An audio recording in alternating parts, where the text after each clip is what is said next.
इधर दो आगे आ ले, बड़ा ग्रुप होता है, अरे बहुत बड़ा ग्रुप होता है, पीछे आ जाओ, पीछे आ जाओ, पीछे आ जाओ, बड़ा बहुत बड़ी।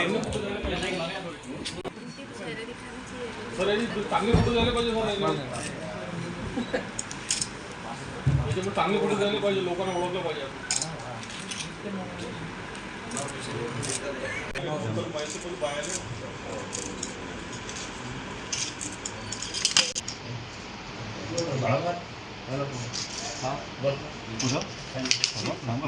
हे स्थानिक कोणाचं तरी मदत घेत आहेत, पण बाहेरूनच व्हेकल हे पसार होतात आणि परत 7-8 दिवसाच्या गॅपनंतर परत येतात.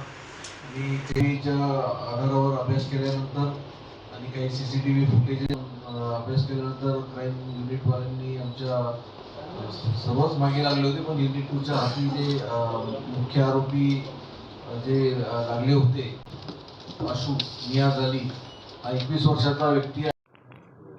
गाडगेनगर आणि अमरावती शहरात इतर भागात झालेले चेन स्नॅचिंगचे आरोपी क्राईम ब्रँचने अटक केलेले आहेत. त्या अटक केलेल्या आरोपीकडून जवळपास 21 चेन स्नॅचिंगच्या घटनांचा उलगडा होत आहे, ज्याच्यामध्ये अमरावती शहरातले 13 आहेत. आणखी काही गुन्ह्यांचा तपास होत आहे त्या, आणि ह्याशिवाय नागपूर शहर, अकोला आणि धुळे येथे केलेली चेन स्नॅचिंगसुद्धा या आरोपींनी माहिती दिली आहे की त्या ठिकाणीसुद्धा केलेली आहे.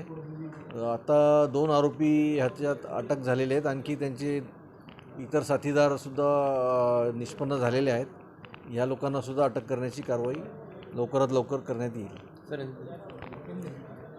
अमरावती शहर में गाड़गेनगर पुलिस स्टेशन और इतर पुलिस स्टेशन के हद में जो चेन स्नैचिंग की घटनाएं हुई थी, उसमें अभी संशयित माहिती के आधार पे जो आरोपी अटक किए गए थे, उसमें 2 आरोपी अरेस्ट हुए हैं, जिनके पास से 13 गुना का जो है मुद्देमाल भी हस्तगत किया गया है.